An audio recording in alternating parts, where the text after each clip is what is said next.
오늘은 우리 교회 금년에 주신 표를 따라 더욱 큰 은혜를 사모하라. 네 번째 말씀으로 성령 충만을 사모하라.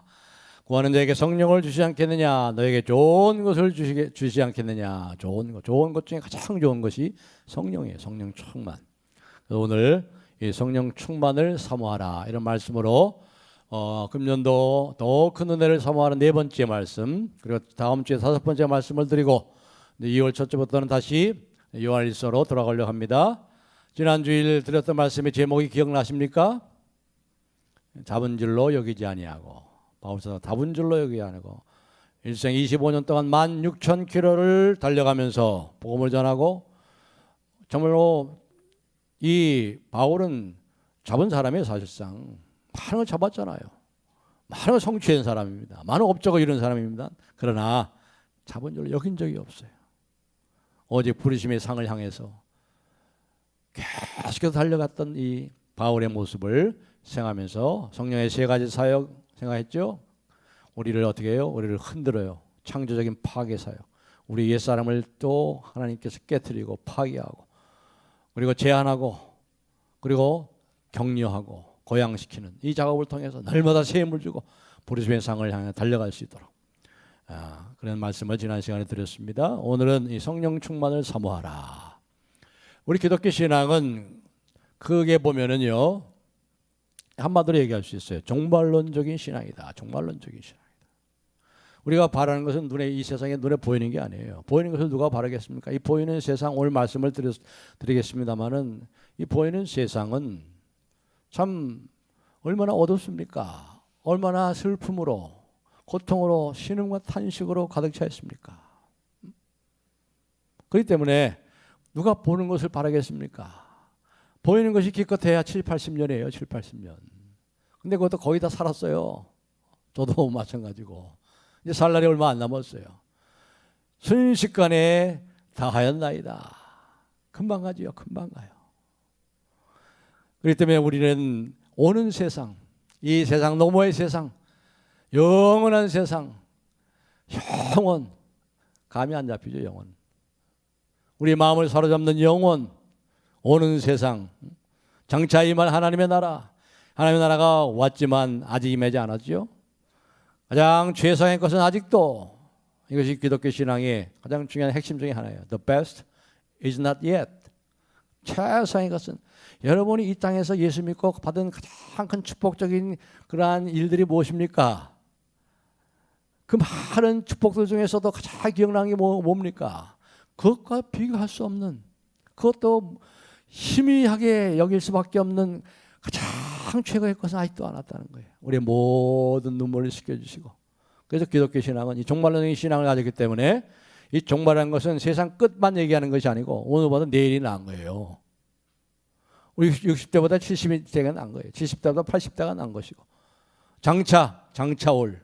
그래서 오늘 로마서 8장 18절에 이렇게 말씀하잖아요. 로마서 8장 18절, 생각하건대 현재의 고난은 장차 미래에 우리에게 나타날 영광과 비교할 수 없도다. 우리가 궁극적인 종말의 때 주님이 다시 재림하는 날, 우리가 이 세상을 떠나는 날, 우리가 누릴 영광, 그것과 비교할 수 없죠.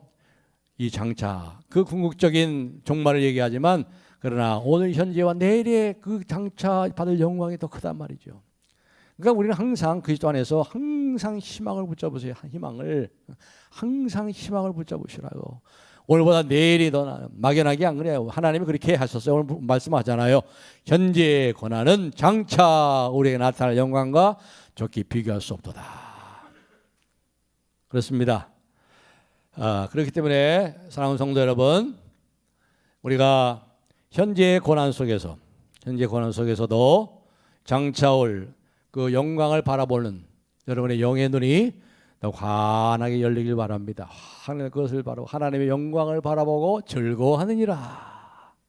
하나님의 영광을 바라보고, 하나님의 그 아름다우심과 하나님의 그 샬롬과 하나님의 그 환한 사랑에 대해서 여러분의 눈이 활짝 열려가지고 하나님의 영광을 바라보고 즐거워하는 그러한 삶을 살아가길 바랍니다. 그런데 오늘 이제 로마서 8장에 보니까 말이죠, 현재의 고난이 말이에요. 현재의 고난이 이게 보통 고난이 아니에요. 현재 고난이 너무나도 가혹하고 참혹해가지고 장차올 미래의 영광을 바라보지 못하도록 우리의 상상력을 빼앗아갈 만큼 그만큼 현재의 고난은 참혹하고 가혹하다는 거예요. 절대로 현재의 고난이 그렇게 가벼운 것이 아니라는 겁니다. 현재의 고난은 모든 피조물과 다 관련이 되어 있어요. 피조물이 뭐죠? 피조물은 바로 인류, 인간을 비롯해서 모든 동물과 식물, 바다의 물고기, 하늘에 나는 모든 새들, 우주 만물들, 이 모든 것이 다 피조물이에요. 그런데 그 모든 피조물이 지금 참혹하게 고난을 당하고 있단 말이에요. 아주 가혹하게 지금 고난을 받고 있단 말이에요. 22절 보세요. 22절. 22절 다 같이 한번 읽겠습니다. 22절 시작. 피조물이 다 이제까지 함께 탄식하며 우리가 아느니라. 아멘. 다 어느 피조물 하나 없이. 우리가 알잖아요. 3년 전에 코로나가 왔을 때 사람들이 이제 길거리 못 다니잖아요. 다 가택 연금하고. 그러니까 뭐가 나와요? 동물들이 나오잖아. 동물들이 숨어있던 동물들이. 이 왜 숨어 있었어요? 사람이 무서워서 다 숨어요. 사람이 무서워서 다 숨었거든. 그래 사람이 안 보이니까 동물들이 자기 세상이 된 것도 나와요. 지금 동물들도 얼마나 고통을 당하면서 사람 때문에 고통을 당해요. 사람은 몸 피해요. 동물들뿐만 아니라 다 모든 식물들, 모든 하늘에 나는 새들들 함께 고통을 겪고 있어요. 바로 창세기 3장 17절에 인류의 조상 아담이 범죄함으로 인해서 하나님의 저주와 심판을 받은 이 땅의 모습이 바로 그런 것입니다. 땅은 너로 인하여 저주를 받고 가시와 엉겅퀴를 낼 것이며 너는 평생에 수고하여야 노동의 무가치성. 아무리 수고하고 해도 근근히 먹고 살아. 힘은들 거두질 못해요. 가시와 엉겅퀴 때문에 평생에 수고하여야 그 손산을 먹으리라. 그냥 그럭저럭 겨우 먹고 산단 말이에요. 얼굴에 땀을 흘려야 먹을 것을 먹으리니 결국에는 너는 흙이니 흙으로 돌아갈 것이니라. 이것이 바로 피조물이 이 세상에 썩어질 것에 종로를 타고 있고 허무한 것에 굴복하게 된 그러한 사연입니다. 그러한 이유가 되는 거죠. 인류의 조상이요, 인류의 대표자라고 할 수 있는 이 아담이 범죄함으로 인해서 피조물 전체가 이 허무한 데 굴복하고 있어요. 바로 여기가 이 세상이 피조 세계가 고난의 현장이에요. 그것도 참혹하고 가혹한 고난의 현장을 살고 있는 거예요. 저와 여러분들이 모든 동식물들이 다. 그래서 우리가 말이죠. 그리스도인으로서 참 믿음으로 살려고 하고 경건하게 살려고 이제 직장에 나갑니다. 직장에. 그리스도인으로서 직장에 나갑니다. 기독교 신앙을 지키고 믿음의 절개를 지키려고 애를 씁니다. 그런데 이 기독교 신앙을 지키려고 하는 이 기독교 신앙과 이 세상의 직장의 이 철학과 가치관이 그것을 함께 연결시킬 수 있는 고리가 너무 작은 거예요. 그래서 이게 믿음으로 사는 사람들이 참 믿음을 지키면서 경건하게 구별되게 거룩하게 살고 직장생활 하는 게 쉬운 일이 아니에요. 이게 쉬운 일이 아니에요. 저도 3년 직장생활 해봤지만 이 보통 일이 아니에요.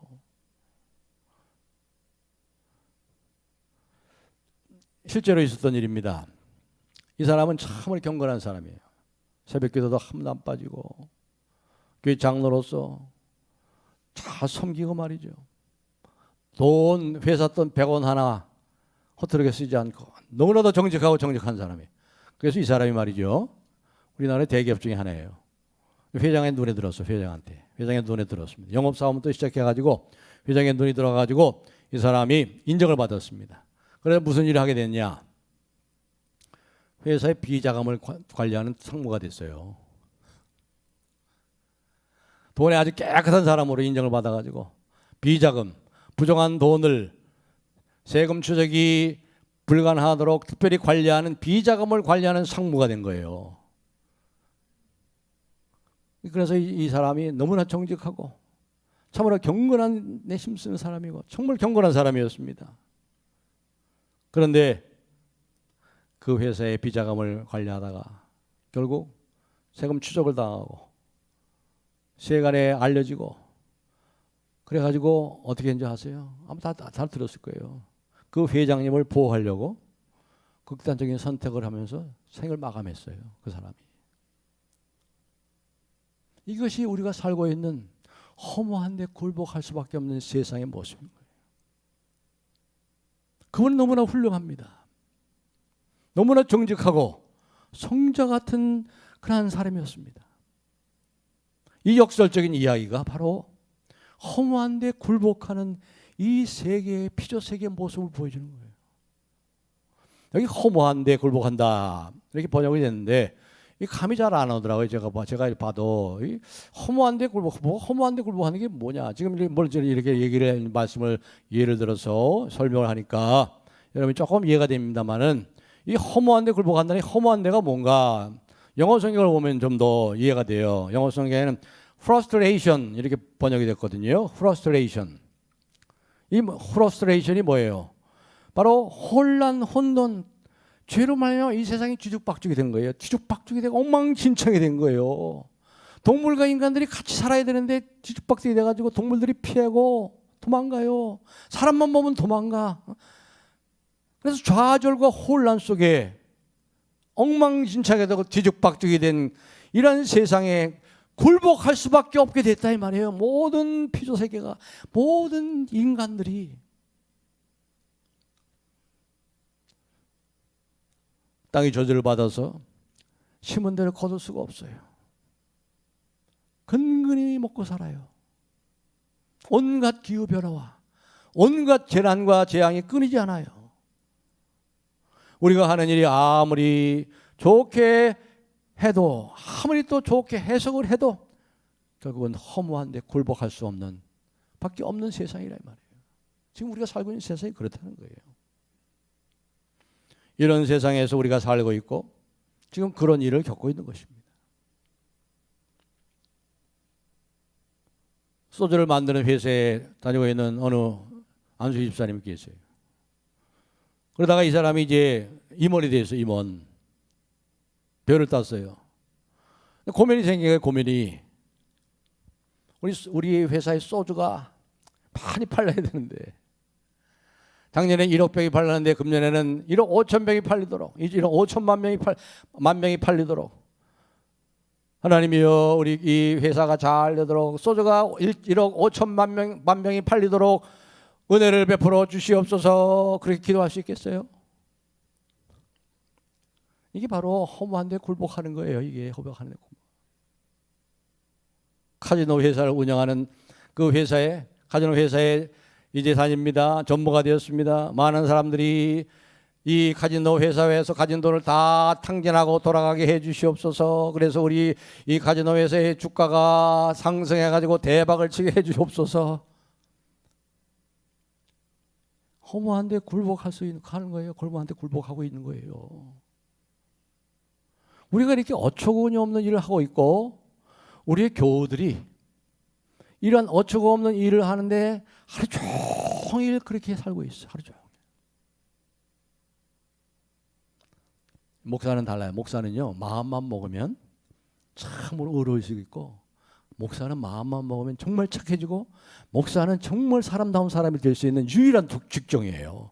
목사한테 뭐 비자금을 관리하라고 하겠어요. 뭐 소주 매상 올리라고 하겠어요.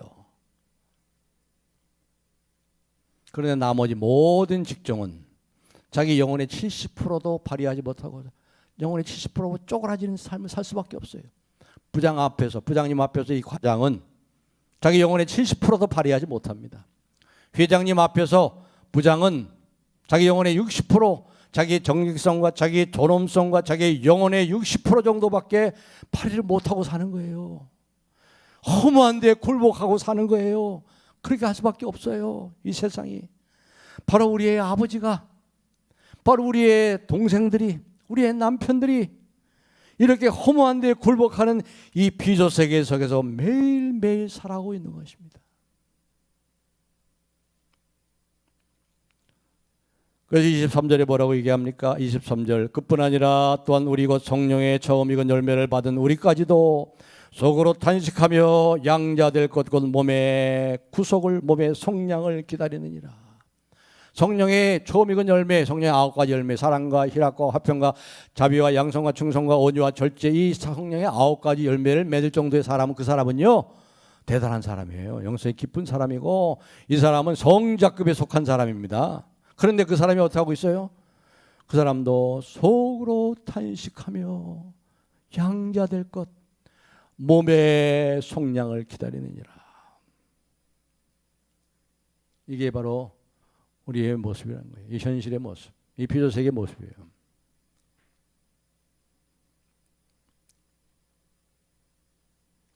그런데 여기서 우리에게 참으로 소망이 되고 위로가 되는 말씀이 나오죠. 거기 보면 27절에 이런 말씀이 나옵니다. 27절, 마음을 살피시는 이가 성령의 생각을 아시나니 이는 성령이 하나님의 뜻대로 성도를 위하여 간구하심이라. 마음을 살피시, 이렇게 참혹하고 이 가혹한 이 허무한 데 굴복할 수밖에 없이 신음하고 탄식하고 고통하는 우리들의 마음을 살피고 계시고, 이 마음이 빨리 살펴가지고 우리 사정을 다 아세요. 사정을 다 아세요. 아시는 분이 계세요. 하나님이 아시잖아요. 그리고 성령님이 아시잖아요. 우리가 탄식하고 고통하고 있는 이 사정, 이 마음을 아시는 성부 하나님께서 성령의 생각을 하시나니, 그러면 그 다음에 나오는 말씀이 뭐예요? 이는 곧 즉 성령이 하나님의 뜻대로 탄식하고 신음하고 성도를 위하여 지금 간구하심이라, 중보하고 계시단 말이에요. 중보하고 중지하고 기도하고, 우리의 사정을 말이에요, 하나님께서, 성령께서 같이 탄식하고 같이 신음하고 같이 아파하시면서, 그렇지, 너희들이 허무한 데 굴복하는 이 세상 속에서, 하나님의 저주와 심판 속에 사는 이 세상 일부가 되어 살고 있는 너희들이 얼마나 힘드냐. 우리 사정을 알아요. 우리의 사정을 어떻게 해요? 성령이 함께 탄식하면서 하나님께 올려드린단 말이에요. 기도로, 중보 기도로 올려드린단 말이에요. 그래서 그 중보 기도를 누가 들으세요? 성부 하나님이 들으셔가지고 어떻게 됩니까? 8장 28절이 나오는 말, 그래서 나오는 거예요. 8장 28절 다 같이 한번 읽겠습니다. 시작. 우리가 알거니와 하나님을 사랑하는 자 곧 그 뜻대로 부르심을 입을 자들에게는 모든 것이 합력하여 선을 이루느니라. 누가? 하나님이. 성령께서 우리의 사정을 알아요. 이 가혹하고 이 참으로 참혹한 허무한 데 굴복하고 살 수밖에 없는 이 세상의 일부가 되어서 고통하는 우리들, 하나님 이렇습니다. 오죽하면 극단적인 선택을 하겠어요? 그 장로님이 이렇게 하는 것을 듣고 하나님이, 성령께서 그걸 올려드리고 탄식하면서 부르짖으면서 하나님께 성령 올려드릴 때 그 기도를 성령 하나님이 들으시고 모든 것이 합력하여 선을 이루게 하시느니라. 이것이 바로 신앙생활의 신비인 거예요. 신비.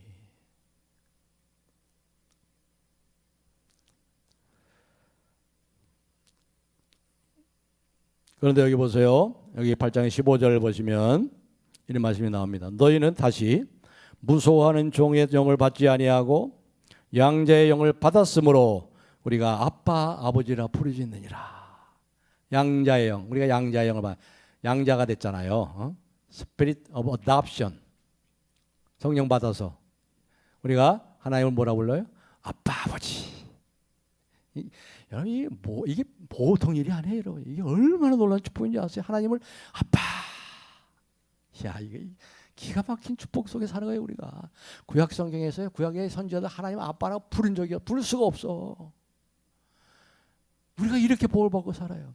자, 그런데 우리가 양자영을 받았으므로 시제가 뭐예요? 과거 완료예요. 이미 과거예요. 과거 완료. 이미 받았어요. 그런데 8장 23절 보세요. 8장 23절 다 같이 읽겠습니다. 시작.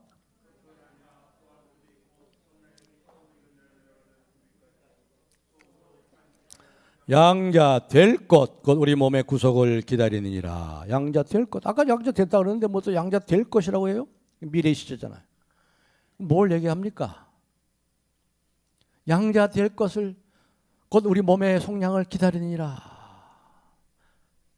다시 말해서 이 말씀이 뭘 얘기합니까? 이 피조세계에 속한 예수 믿는 성령 받아서 하나님의 자녀가 되고 하나님 아빠 아버지라고 부르는 우리를 포함해서, 그리고 믿지 않은 사람들은 말할 것도 없고 모든 피조 세계가 허무한 데에 굴복함으로 신음하고 탄식하고 있다는 것을 보여주잖아요. 지금 우리도 똑같이 비록 양자의 영을 받아 하나님을 아빠 아버지라고 부르지만 지금도 양자 될 것 몸의 구속을 바라면서 지금도 이 가혹하고 이 참으로 참혹한 이 허무한 데에 굴복하는 이 세계 속에서 지금 신음하고 탄식하고 있다는 거예요. 그렇기 때문에 이때 양자의 영을 받아서 이제 양자의 영을 받게 될 것을 미래의 그 날을 기다리고 있는 하나님의 자녀들에게 정말 필요한 것이 무엇이지요? 뭔가요? 거기 말씀이 나오죠. 24절 계속해서 나오죠. 24절 우리 한번 읽어보겠습니다. 24절 25절 시작. 우리가 소망으로 구원을 얻었음에 보이는 소망이 소망이 아니니 보는 것을 누가 바라리요? 만일 우리가 보지 못하는 것을 바라면 참음으로 기다릴지니라. 이거예요. 그 이전에 미덕 가운데 최고의 미덕, 인내로 기다리는 거예요. 끝까지 참는 거예요. 모든 게 다 참는 거예요. 목회하는 것도 참는 거고, 목회도 끝까지 참는 거예요. 모든 것이 그래, 모든 것 참고 기다리는 거예요. 이게 신앙생활의 정수예요, 정수. 그리스도인의 미덕의 최고봉은 끝까지 인내로 참고 기다리는 거예요.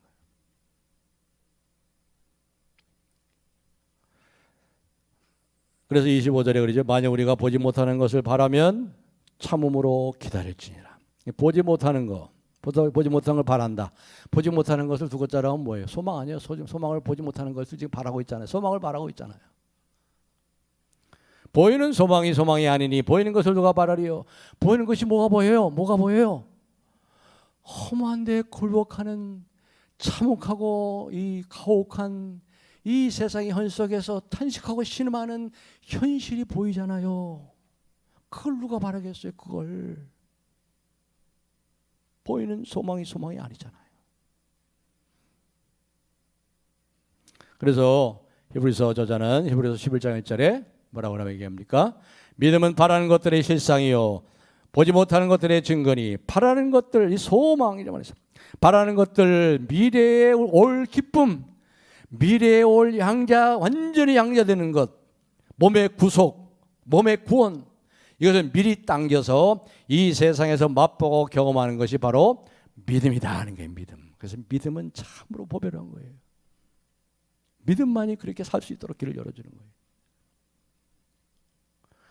앞으로 장차 우리에게 허락될 그 기쁨과 그 환희와 그 샬롬을 미리 앞당겨서 오늘을 살아가게 하는 것이 믿음이에요. 그래서 믿음으로 사는 거예요. 눈에 보이는 대로 사는 게 아니에요. 그렇기 때문에 사랑하는 성도 여러분, 여러분들에게 쌓아야 되는 이 믿음의 덕성, 믿음 가운데 최고봉은 뭐예요? 오래 참는 겁니다. 하나님을 기다리는 거예요. 하나님이 모든 것을 바로 잡아 주실 것이다. 언젠가는 반드시 하나님이 모든 것을 바로 잡아 주실 것이다. 모든 걸 합력하여 선을 이루게 해주실 것이다. 우리의 모든 눈물을 씻겨주실 것이다. 그걸 오래 참고 기다리는 거예요. 그런데 조금 전에도 말씀드렸지만 소망 중에는 현실이 어떻습니까? 23절에 얘기하죠. 속으로 탄식하며 양자될 것 곧 몸의 속량을 기다리니라. 탄식하고 있어요. 지금 신음하고 고통하고 있어요. 우리의 몸이 이 몸이 몸뚱아리를 말하는 게 아니에요. 우리의 몸뚱아리를 말하는 게 아니고 우리의 옛사람이에요. 우리의 죄성, 신음하고 탄식하며 고통하는 피조 세계에 속한 몸이란 말이에요. 우리의 몸이 신음하고 탄식하면서 썩어짐의 종노릇을 하고 있고 허무한 데 굴복하고 있는 피조물 그 일부가 바로 우리 몸이라는 거예요. 우리 몸. 그래서 여러분, 우리 몸은 내 게 아닙니다. 내 사유재산이 아니에요. 내가 마음대로 못해요. 여러분. 절대 마음대로 못합니다. 오히려 몸이 우리를 조종합니다. 내 마음대로 내가 내 몸을 조종하고 내 마음대로 다스릴 수 있고 내 뜻대로 복종시킬 수 있는 그런 몸이 아니에요. 내 몸이지만 내 몸이 아니에요. 내가 아무리 신령하고 말이죠, 영성이 깊고 아무리 신앙이 돈독해도 피조물의 신음과 탄식에 동참할 수밖에 없는 몸이라 이 말이에요. 우리의 몸이. 그래서 우리의 몸이 말이죠, 죄를 지을 수 있는 어떤 그런 조건이 되고 어떤 특정한 상황 속에 있으면 죄를 지을 수밖에 없는 허무한 존재가 우리의 몸이라 이 말이에요. 그래서 자꾸 죄를 짓는 거예요. 그래서 죄에 끌려다니는 거예요. 그 몸이 끌려가요. 그 몸을 우리가 스스로 통제할 수가 없어요. 끌려가는 거예요. 그냥 끌려가. 썩어짐의 종로를 타고 있다고 그러잖아요. 썩어짐의 종로를 타고 있어요. 이 썩어짐의 죄에 그냥 종로로 끌려가는 거예요. 그냥. 루터가 이걸 인간 의지의 굴레라고 그랬죠. Bondage of will. 안 되는 줄 알면서 왜 그랬을까? 바울도 그랬죠. 오호라 나는 곤고한 사람이로다. 이 사망의 몸에서 누가 나를 건져내랴. 내가 원하는 바 선을 행치 못하고 원치 않은 바 악을 행하는도다. 이게 우리 몸이라 이 말이에요. 이게 우리 몸.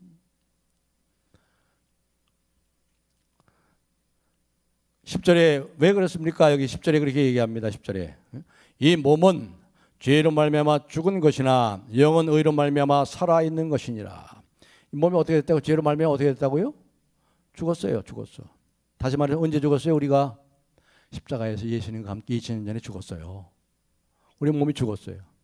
죽었는데 문제는 뭐냐면 아직 완전히 안 죽었어요. 이게 또 살아 꿈틀거려요. 이 옛사람이 또 살아나와. 이게 문제란 거예요. 그래서 죽었는데 아직 안 죽었어. 이게 십자가에 못이 박였어요. 우리 몸은 죽었는데 아직 안 죽었어. 완전히 안 죽었어요. 완전히 죽어야 되는데 언제 죽을까요? 이 세상 우리가 떠나는 날, 주님이 오셔서 양자되는 것을 확정하고 우리 몸까지도 구속하는 그날은 이제 우리 몸이 완전히 죽죠. 이제 완전히 죽어. 근데 아직 완전히 안 죽잖아요. 지금 현재. 근데 우리 몸은 죽어가고 있어요. 죽어가는 과정 가운데 있어요. 이 몸이 완전히 죽어야 되는데 아직도 살아있어요. 이게 문제인 거예요. 그래서 12절 13절에 이렇게 얘기하죠. 12절부터 이렇게 읽겠습니다. 그러므로 형제들아 우리가 빚진 자로 돼 육신에게 져서 육신대로 살 것이 아니니라. 너희가 육신대로 살면 반드시 죽을 것이로되 영으로서 몸의 행실을 죽이면 살리라. 여러분 우리가 보고 들은 것에 지배를 받아요. 보고 들은 것에 지배를 받습니다. 만약 여러분이 어느 날 아침에 말이죠, 누군가 여러분에게 심한 욕을 해요. 한 10분 동안 말할 수 없는 모욕과 조롱과 심한 말, 모욕을 남기고 말이죠, 정말 말할 수 없는 그런 엄청난 모욕과 자존심이 상하고 말이죠, 상처가 되는 심한 말을 한 여러분이 10분 누구한테 들었다고 생각해 보세요. 여러분의 몸이 여러분의 것이 된 줄 아십니까? 어떻게 돼요? 여러분 몸이 어떻게 돼요? 부글부글 끓죠. 우리 통제를 못해. 뭐 견딜 수 없는 감정이 우리를 사로잡습니다. 감정이 우리를 사로잡아요. 우리의 몸은 더 이상 우리 게 아니에요. 부패하고 타락하고 지득박죽이 되고 엉망진창이 된 이 피조 세계의 일부가 되고 거스른데 거스리고 어그러진 세대, 썩어짐의 종로를 타고 허무한 데 굴복하는 피조 세계의 일부인 몸이라 이 말이에요. 우리 몸이. 이런 상황에서 우리는 갈망하잖아요. 하나님 영광에 이르도록. 아직 거기에 도달하지 못해서 씨름하고 탄식하지요. 내가 원하는 바 성론을 행치 못하고 원치 않는 바 악을 행하는도다. 오호라 나는 곤고한 사람이로다. 이렇게 씨름하고 탄식하는 것이 바로 우리의 몸이라는 거죠. 2000년 전에 십자가에서 예수님과 함께 죽었는데 아직 안 죽었어요. 완전히 안 죽었어요. 옛사람이 살아나요. 진짜 죽어야 하는 몸인데 죽음을 사모하는데도 안 죽어. 죽어야 되는데 또 안 죽어. 그렇게 사모하는데도 안 죽어. 이게 우리의 몸이에요. 이게. 그래서 12절 상반절에 그러므로 형제들아 우리가 빚진 자로 돼. 빚을 졌다는 말이에요. 빚을 졌다는 거예요. 빚을 졌다는 게 뭡니까? 빚을 지면 그 빚이 우리를 사로잡아요. 항상 우리를 올가매요. 빚이 우리를 올가매잖아요. 빚 지면요, 이 빚이 정확하게 찾아와요. 항상 찾아와요. 문자로 찾아와요. 문자로.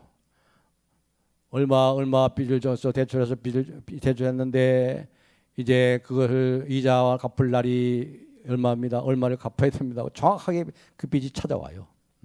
찾아와요. 이 빚진 몸이에요, 빚진.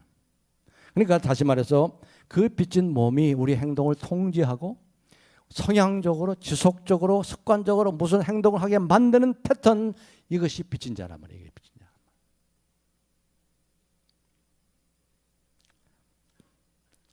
이 알코올 중독자가 말이죠. 알코올 중독자가 포도밭에 딱 들어간 거예요. 포도밭에 들어가면 우리는 새콤달콤하잖아요, 우리는. 근데 이 알코올 중독자는 취한다 그래요. 이미 그 몸 속에는, 세포 속에는 말이죠, 수억 개의 그 세포들이 그 이 알코올을 향해서 막 들려 가고 있는 거예요. 죄악된 습관. 이것이 심해지면 중독이 되잖아요. 이 중독은 성령께서만 고치는 거예요. 여러분, 우리 몸을 간단하게 생각해서는 안 됩니다. 우리 몸이 그렇게 간단하지가 않아요. 내가 했던 행동을 내 손과 내 발과 내 눈이, 몸의 일부가 무슨 기계적으로 딱 조작이 된 것처럼 그 행동을 반복하게 됐어요. 그냥 그걸로 가는 거예요. 그냥 가. 끌려가. 그냥 몸이 딸려가. 몸이 가는 거예요. 그냥. 육신은 빚진 존재인 거예요. 이 빚진 존재. 죄의 뿌리, 그 빚에서 벗어나지 못하고 그 빚에 늘 시달리는 거예요.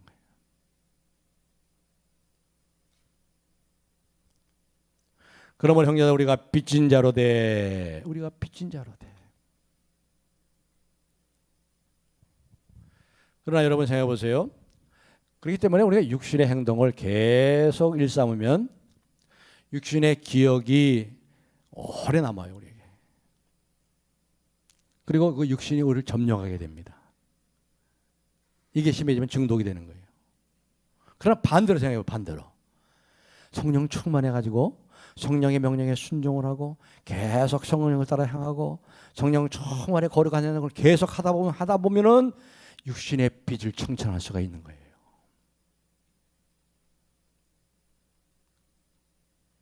하나님께서 우리에게 자유를 주셨죠. 근데 자유를 자기 마음대로 남용해가지고 방종하고 죄를 지으면 하나님에 대해서 자꾸 빚을 지는 것입니다. 그래서 12절에 아까도 얘기했지만, 그러면 형제들아, 우리가 빚진 자로 돼 육신에게 져서 끌려다녀가지고 육신대로 살 것이 아니니. 그러니까 빚을 갚기 위해서 육신에 각인된 습관대로 계속 끌려다니면 계속 빚지는 거예요. 빚만 쌓이는 거예요. 이게 중독이 되고 헤어나지 못해. 그러나 성령으로 우리의 죄를 끊고 우리의 몸의 성령을 따라 행하고 성령의 음성을 듣고 성령의 탄식 소리에 응답하고 성령에 대해 예민해지고 우리의 몸을 의의 병기로 드리기만 하면 어떻게 돼요? 빚을 청산하게 되는 거죠. 물론 우리가 그 근본적인 1만 달러의 빚은 갚을 길이 없어요. 빚을 청산할 길이 없어요. 그건 예수님께서 십자가에서 청산하셨잖아요.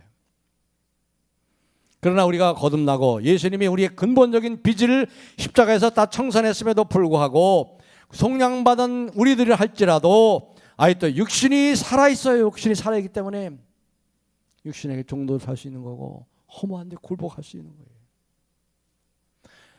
그래서 13절에 뭐라고 얘기합니까? 너희가 육신대로 살면 반드시 죽을 것이로되 성령으로 영으로 몸의 행실을 죽이면 살리라.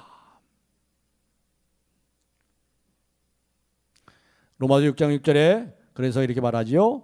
로마서 6장 우리가 알거니와 우리의 옛사람이 우리의 육신이 우리의 몸이 예수와 함께 십자가에 못 박힌 것은 죄의 몸이 허무한데 굴복하는 이 몸이 썩어짐의 종로로 타는 이 몸이 죽어 다시는 우리가 죄에게 썩어짐의 종로로 타지 아니하려 함이니. 이런 사람을 우리가 어떤 사람이라고 그래요? 성령 충만한 사람이에요. 그래서 성령 충만을 삼아야 돼요. 성령 충만하게 하옵소서. 성령에 사로잡혀 살게 하시고 내가 죄에 끌려다니지 않고 허무한데 굴복하는 이러한 데 이끌려 다니지 않고 육의 소욕에 따라 살지 않고 성령 충만하게 살게 하옵소서. 성령 충만을 늘 삼아야 되는 거예요. 왜냐하면 8장 3절에 그렇게 말하네요. 8장 3절 율법이 육신으로 말미암아 연약하여 할 수 없는 그것을 하나님은 하시나니. 하나님 하시잖아요. 그렇기 때문에 성령을 삼아야 해요.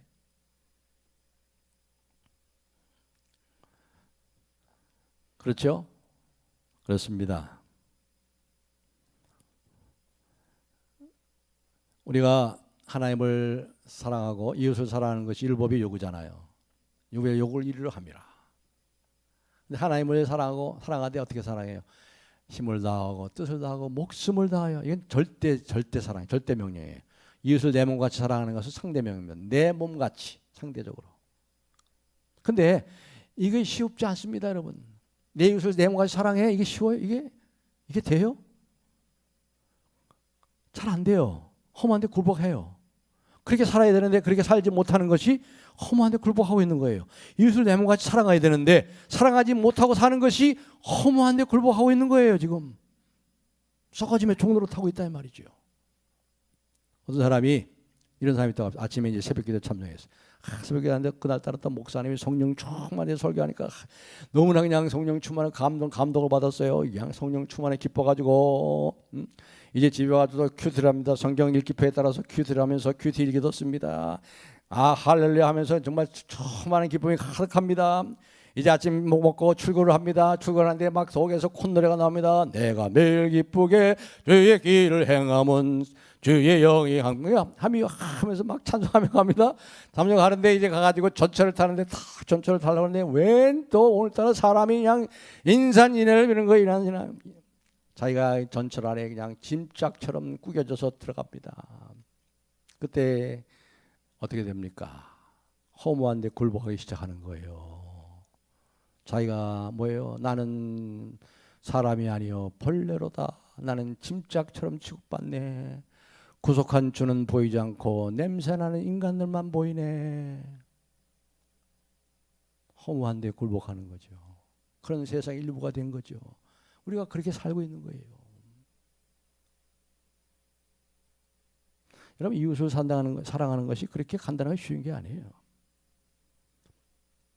이 도시 집중적인 이 군중 속에서 나와 경쟁하는 사람들과 살면서 나와 주차 공간을 다투고 사는 이 이웃집 아줌마와 다투면서 살아가는 것이 이 보통 일이 아닌 거예요.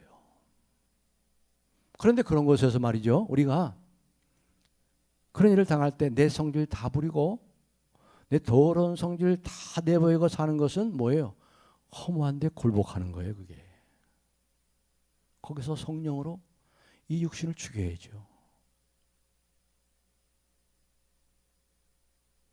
근데 우리 몸은 그런 것에 익숙해져요. 누가 나한테 해코지래? 그럼 난 그냥 2배로 주려고 그래. 허무한데 굴복해요. 이게 우리의 몸에 익숙해져 있어요. 배에 있어요. 죽었는데 안 죽어.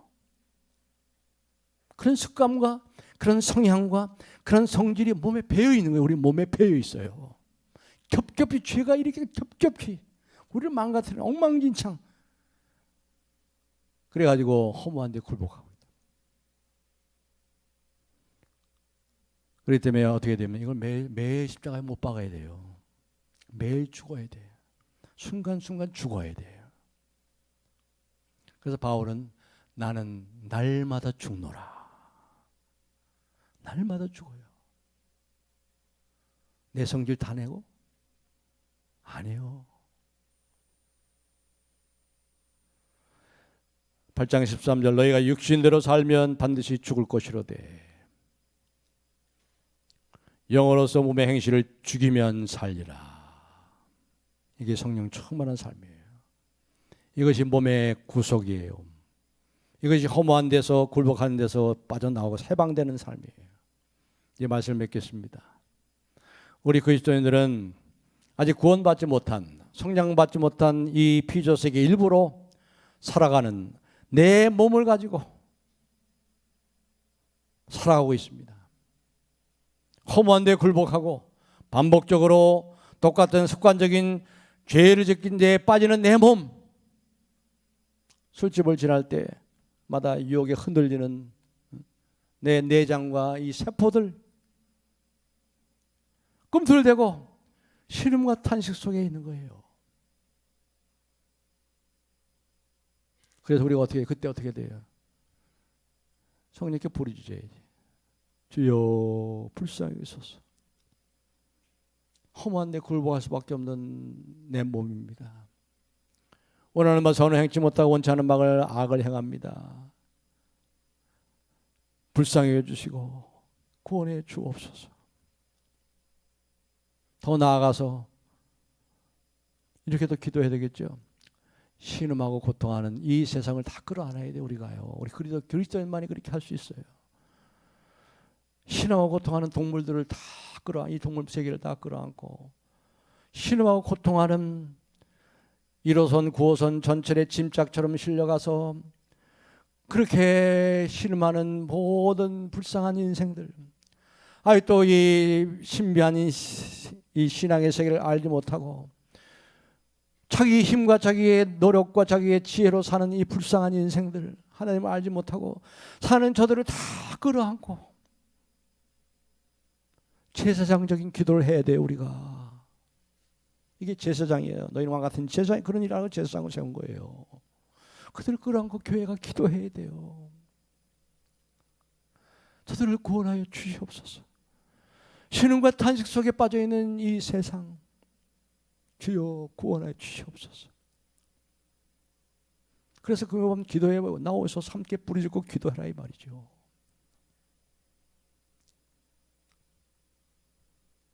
이게 성도의 제사장적인 기도가 필요한 거예요.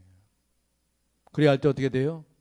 8장 26절, 이와 같이 성령도 우리의 연약함을 도우시나니, 도우시고 성령께서 말할 수 없는 탄식으로 탄식하며 기도하는 우리를 위해서 제사장적인 기도로 성부 하나님께 성령께서 또 기도하시잖아요. 중보하시고 중개하시고.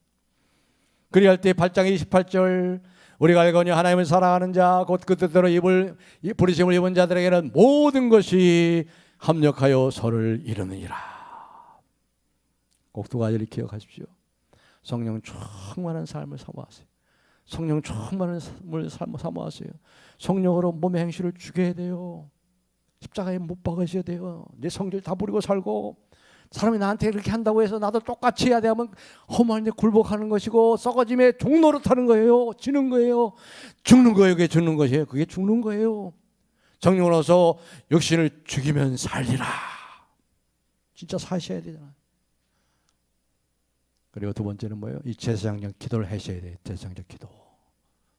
이 온 세상을 끌어안고, 이 온 인류를, 이 불쌍한 인류를 끌어안고 기도하시고, 그래야 할 때 성령께서 함께 탄식하며 기도하시므로 그 기도가 하나님께 다 상달되고 모든 것이 합력하여 선을 이루시는 하나님의 역사를 우리가 보게 될 것입니다.